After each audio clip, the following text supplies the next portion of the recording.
And why this is such a, I guess you label as a polarizing matchup, is because we don't know exactly what we're going to get out of Ohio State or Notre Dame. If you are into numbers, and I like numbers here and there, they do give us somewhat of a perspective. Notre Dame and Ohio State, at least on paper, similar ball teams. It's time. Ladies and gentlemen, boys and girls, it is time to talk about the game of the week.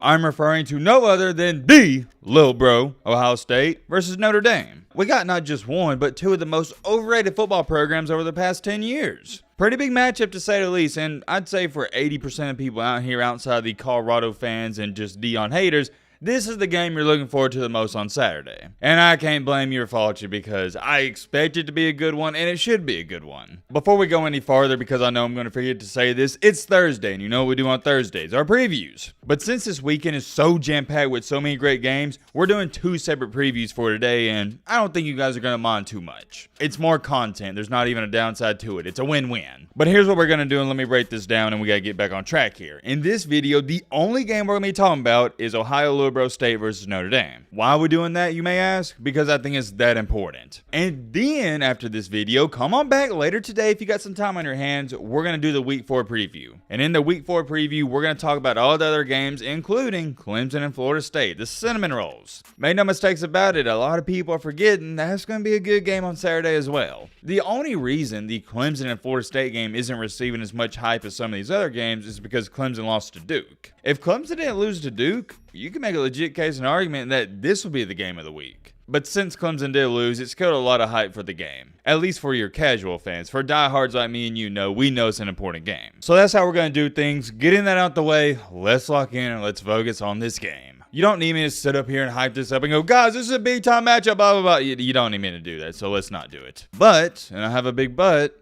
here's what I am going to do. I'm going to tell you how important this game is. You see, there's a huge difference from a big-time game and an important game. I'll give you a great example. Oregon versus Colorado, that's a big-time game. Ohio State and Notre Dame, it's an important game, and here's the difference with that. No matter who wins that Oregon and Colorado game, it's not a program-defining win or loss. It's a big-time game because everybody and their mom is going to watch it, but it doesn't really mean anything for either team. It's just not very important for Oregon or for Colorado. It's not. All the way across the country for Notre Dame and Ohio State, here's why it's important. There is a ton of pressure on Ohio State and Notre Dame from both of their fan bases. And we know why, or we should know why. Because Ohio State, they haven't won a championship in a pretty long time since 2014, and Notre Dame, they've always failed to live up to the hype. And for this game at least, Ohio State fans, they're looking at it from this standpoint. If we lose, it might be time to move on from Ryan Day. That's why it's important from their standpoint. On the flip side for Notre Dame, they're trying to figure out if Marcus Freeman is the real deal or not. And another reason why I label it as a quote-unquote important game is because I firmly believe more than likely whoever wins this game will make the playoff. I know it's only week 4, but there is a great chance of this being a playoff game. You win this game, even if you drop another game throughout the regular season, you'll probably get in.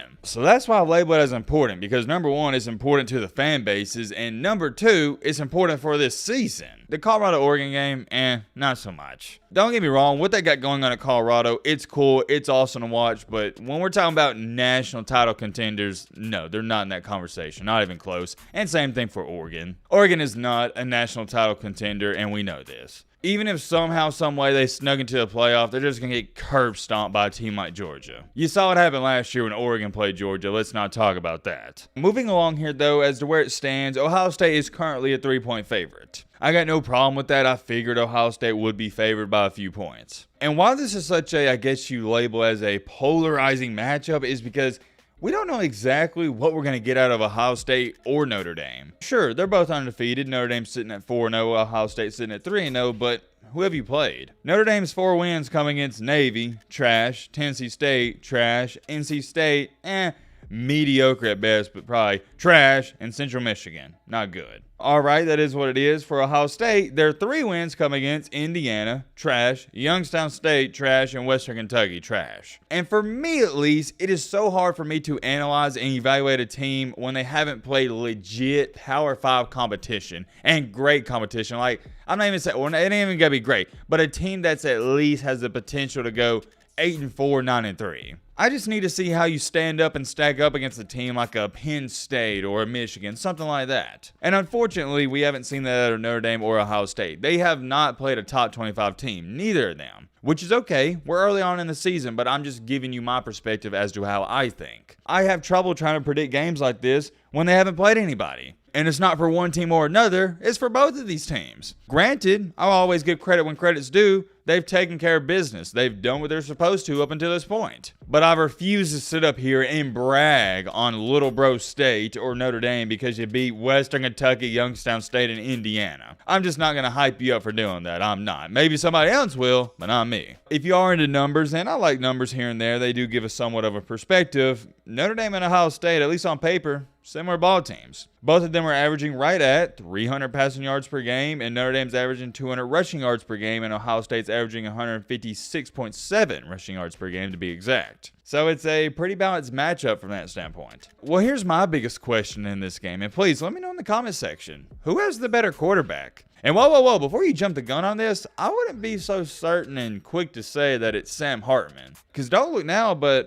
Kyle McCord here is having a pretty dang good season. 815 passing yards, 6 touchdowns to 1 INT, QBR of 87.2. That's top 10 in the nation. On the other hand, Sam Hartman has over 1,000 passing yards. Remember, he has already played an extra game. 13 touchdowns, 0 INTs, and a QBR of 89.4. That's also top 10 in the country. Pretty good matchup, right? I right now would say, obviously, and I think you should say this, that Sam Hartman, he is the best quarterback going into this game. However, I do want to get this across. Do not be shocked if Kyle McCord outplays Sam Hartman in this game. I wouldn't put my money on that because I'm a Sam Hartman guy. I think he's a great quarterback.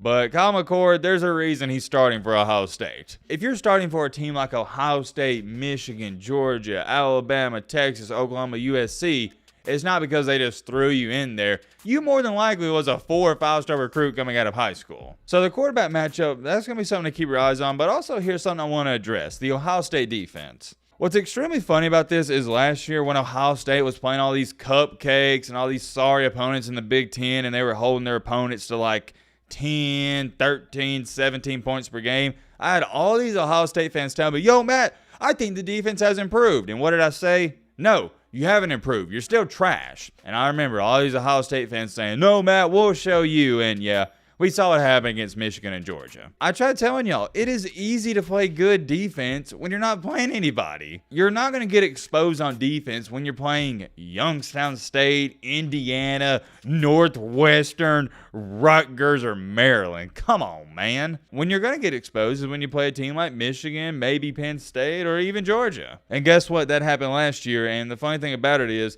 Ohio State fans are doing it again this year. I got all these Ohio State fans telling me, Matt, the defense has improved. We gave up 3 points against Indiana, 7 against Youngstown State, and only 10 against Western Kentucky. And you know what I got to say about that?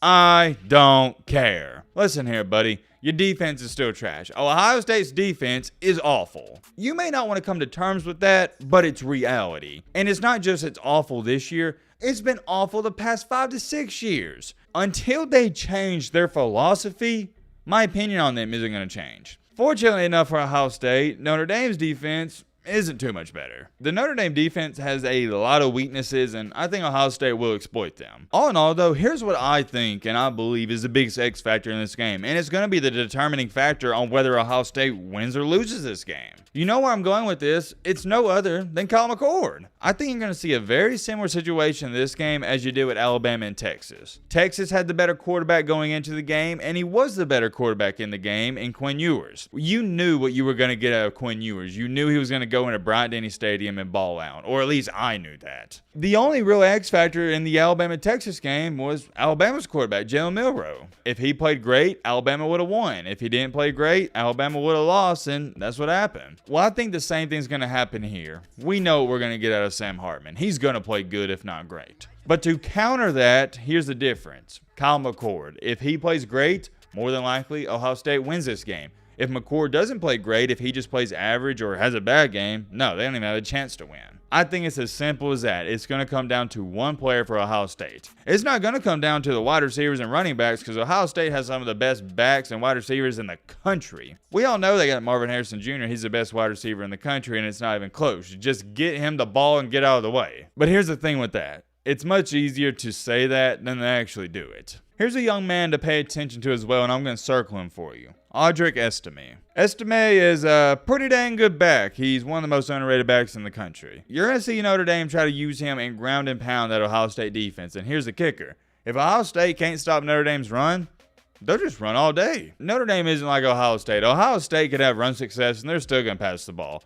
If you can't stop Notre Dame's rush attack, they won't pass. They'll run every single play. So pay attention to that. And when it comes down to it at the end of the day, I get this sense and belief that Kyle McCord, he's going to have a great game. I think he's going to put the country on notice in this ball game, and he's going to go out there and deliver Little Bro State a big-time win. I'm going to take Ohio State to win this game. I think it's going to be close, and it's going to come down to a last possession or last drive. Ohio State 28, Notre Dame 24. It's going to be close, I tell you this much. I'd be beyond shocked if either team blew out one another. I think it's going to be close, and from an entertainment standpoint, I hope it's close. Notre Dame is an extremely solid team, but I'm just banking on the fact that McCord has a great game. And I want y'all to know this wasn't an easy game for me to predict. I've been going back and forth all week, and I could easily see a case and scenario where Notre Dame walks out of here with a W. That'd be big for that program, but I'm curious. Let me know your thoughts down below. But